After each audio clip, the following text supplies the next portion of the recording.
E aí, galera? Preparados para conhecer a história de uma mulher que virou símbolo de coragem, fé e resistência? E olha, ela não levava desaforo para casa e não abaixava a cabeça para ninguém.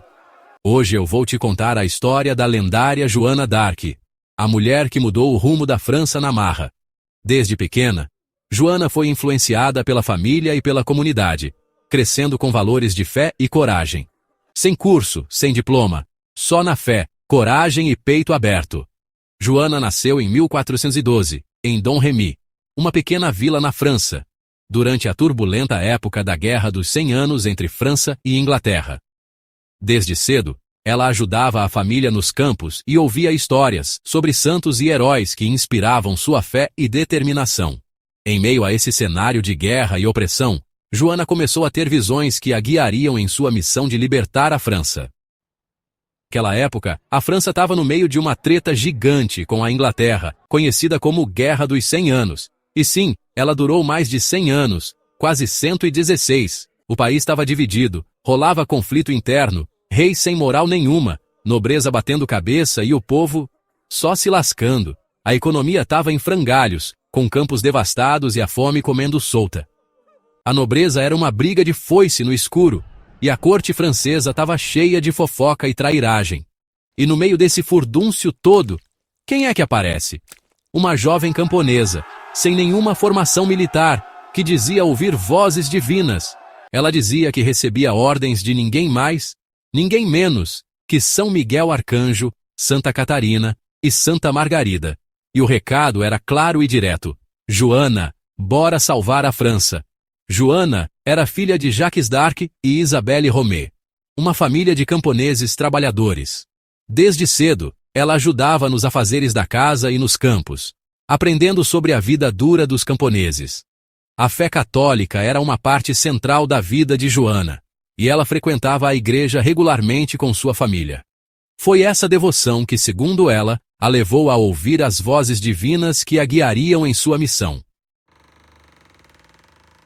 Imagina a cena. Uma menina de 17 anos chega lá no castelo e manda a real para o rei Carlos VII, que nem rei direito era ainda, falando que Deus mandou ela liderar o exército.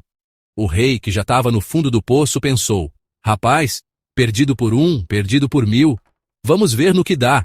Claro que antes de botar fé, fizeram ela passar por uma sabatina que durou dias. E pasmem, ela passou no teste. Teólogos, bispos e nobres não acharam nenhum pingo de bruxaria ou heresia nela.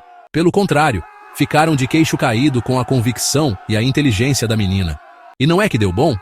Em pouco tempo, ela botou uma armadura. Sim, uma armadura feita sob medida para ela, montou no cavalo e partiu para a guerra.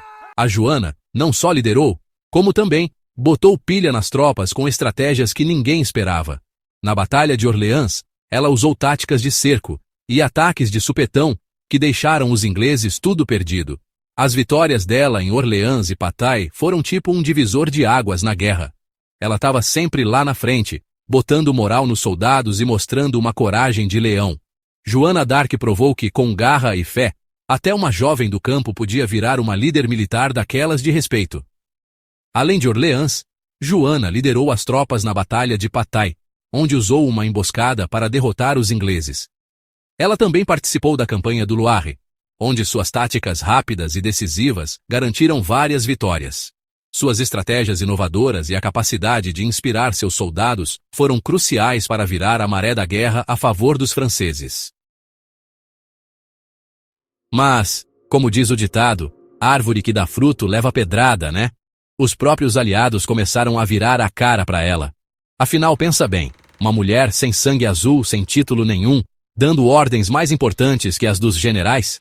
O ego da macharada não aguentou o tranco. Em 1430, Joana foi capturada pelos Borguinhões, que eram franceses, mas fechados com os ingleses. Aí venderam ela para os ingleses, que nem gado. Sério mesmo, vendida por 10.000 francos. Uma grana preta na época. Aí começou o show de horrores. Um julgamento totalmente de cartas marcadas, feito pela igreja, mas com o dedo dos ingleses por trás. Acusaram ela de heresia, feitiçaria e, pasmem, de se vestir como homem. Pois é, isso era considerado crime. Durante o julgamento, Mesmo sendo pressionada, ameaçada e humilhada, ela bateu o pé e respondeu com firmeza: só devo satisfação a Deus. Não aceito o julgamento de homem nenhum. Ela se recusou a abrir mão da sua missão e da sua fé. O tribunal acusou ela de usar roupas de homem, o que era visto como uma afronta à ordem social e religiosa da época. O julgamento foi uma palhaçada, com testemunhas coagidas e provas totalmente forjadas. Mesmo assim, Joana não deu o braço a torcer e manteve sua fé inabalável até o fim. Charles VII, o rei que ela ajudou a coroar, não moveu um dedo para salvá-la. O bispo Pierre Cochon, aliado dos ingleses, foi um dos principais responsáveis pelo julgamento.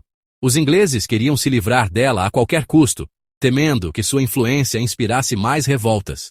E assim, Joana foi levada a julgamento, onde enfrentou acusações absurdas e um destino trágico. 25 anos depois da morte dela, a própria igreja reviu o julgamento e reconheceu que tinha sido tudo marmelada. O Papa declarou Joana inocente e considerou que ela tinha morrido como mártir. Séculos depois, em 1920, Joana d'Arc foi oficialmente canonizada, virou santa, e também é reconhecida até hoje como heroína nacional da França. O processo de canonização envolveu a análise dos seus feitos e dos milagres atribuídos a ela, destacando sua coragem e fé inabaláveis. Joana se tornou um símbolo de resistência, de fé inabalável, e principalmente, de que mulher não só pode, como deve ocupar o espaço que ela quiser. A história dela inspirou um monte de obras de arte, filmes e livros, e o legado dela vive até hoje na cultura pop. Além disso, existem museus dedicados a ela, e sua vida é frequentemente reencenada em eventos históricos. Programas educacionais ao redor do mundo ensinam sobre sua incrível jornada. Joana também aparece em selos, moedas e outros itens de colecionador, perpetuando sua memória de várias formas. Festivais e desfiles em sua homenagem são realizados anualmente, celebrando sua vida e legado. Gap 2.36. E é claro, não podemos encerrar sem falar sobre o impacto cultural e o legado de Joana d'Arc.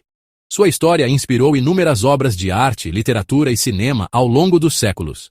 Desde peças de teatro até grandes produções de Hollywood, Joana d'Arc continua a ser uma figura emblemática de coragem e resistência. Sua figura é frequentemente utilizada em discursos e movimentos que lutam por justiça e igualdade. Joana d'Arc também se tornou um símbolo feminista, representando a força e a capacidade das mulheres de liderar e influenciar mudanças significativas. Sua história tem sido uma fonte inesgotável de inspiração para aqueles que buscam lutar contra a opressão e defender seus ideais com fervor. Gap 1.concos. Então, da próxima vez que você ouvir o nome Joana d'Arc, lembre-se de seu impacto duradouro e de como sua coragem ainda ressoa em nossos corações e mentes hoje. Ela nos ensina que, não importa quão grande seja o desafio, a determinação e a fé podem nos guiar a superar qualquer obstáculo. Gap 1.5. E agora, com essa visão mais profunda sobre o legado de Joana, que tal continuar essa jornada de conhecimento? Tem muita história incrível por aí, esperando para ser descoberta. Até a próxima!